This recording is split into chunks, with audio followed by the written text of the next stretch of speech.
Next part है हमारा कि फाइनेंशियल रिलेशंस क्या होते हैं बिटवीन सेंटर एंड स्टेट, वो रीड करेंगे। फाइनेंशियल, इसके जो आर्टिकल हैं 268 से 293, पार्ट 12 हो जाएगा इसका पार्ट, और इसके ये कुछ सब्जेक्ट मैटर्स हैं, इनको देख लेंगे। और इसका जो है कि एलोकेशंस ऑफ टैक्सिंग पावर, की कैसे टैक्स लगता है, पार्लियामेंट के पास एक्सक्लूसिव पावर है टैक्सेस लगाने की। अच्छा, ये यूनियन लिस्ट में भी, और स्टेट कैसे exclusive power leave taxes on state list, दोनों में होते हैं, ठीक है ना। कि जैसे स्टेट लिस्ट हो गया, एक यूनियन लिस्ट, एक कॉन्करेंट लिस्ट, भाई सब में टैक्सेस होंगे।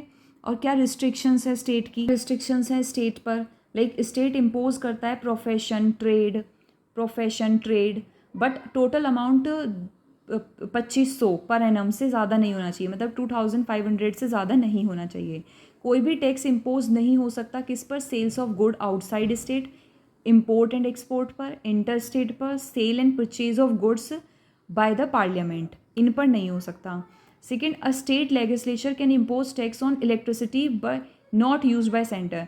स्टेट लेजिस्लेचर सिर्फ किस पे, स्टेट जो लेजिस्लेचर है वो किस पर टैक्स इम्पोज कर सकती है, कि वो अगर इलेक्ट्रिसिटी वो अपने खुद के स्टेट में बना रही है तो इसलिए, लेकिन अगर वो सेंटर से उसके लिए यूज़ नहीं कर पा रही है तो ठीक है। अगर सेंटर नहीं प्रोवाइड करा रहा है तो स्टेट खुद के लिए टैक्स लगा सकता है और उससे टैक्स ले सकता है पब्लिक से। नेक्स्ट है डिस्ट्रीब्यूशन ऑफ टैक्स रेवेन्यू, कैसे डिस्ट्रीब्यूट होते हैं। तो ये 80th अमेंडमेंट हुआ था 2000 में, और 86th अमेंडमेंट हुआ था 2003 में। इनमें कि कैसे मेजर चेंजेस आए रेवेन्यू सिस्टम में।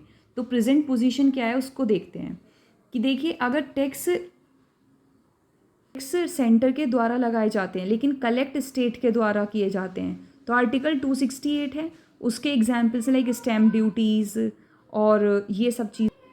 और सेकंड है कि अगर टैक्स, सर्विस टैक्स सेंटर के द्वारा लगाया जाए लेकिन कलेक्ट किया जाए स्टेट के द्वारा, आर्टिकल 268, तो वो क्या हो, वो आर्टिकल 268 में आएगा। और इसके एग्जाम्पल्स भी इसमें लिखे हैं सर्विस सेक्टर्स में, ये सब।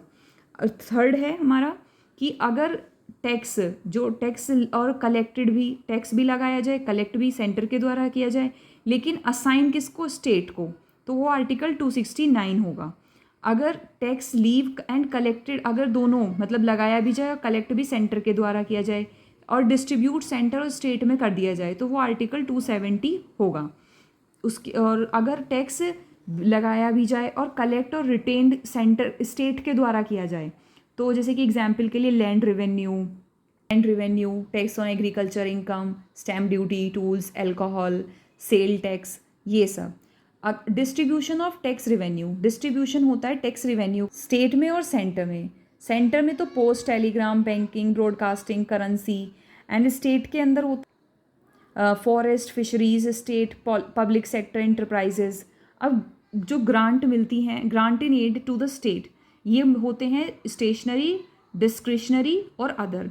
स्टेशनरी आर्टिकल 275 के अंदर आता है और डिस्क्रिशनरी आर्टिकल 282 के अंदर आता है, जो इम्पावर करता है सेंटर और स्टेट को, किसके लिए, ग्रांट, पब्लिक पर्पस के लिए। लेकिन स्टेशनरी जो होते हैं वो इम्पावर करते हैं पार्लियामेंट को कि स्टेट की नीड्स के ऊपर, जो कि हम चार्ज करते हैं कंसोलिडेट फंड ऑफ इंडिया से। और जो अदर ग्रांट्स होती हैं वो एक टेम्परेरी पीरियड के लिए लगाया जाता है, लाइक एक्सपोर्ट ऑन जूट, और वो कंसोलिडेट फंड ऑफ इंडिया से लिया जाता है। These are the financial relations.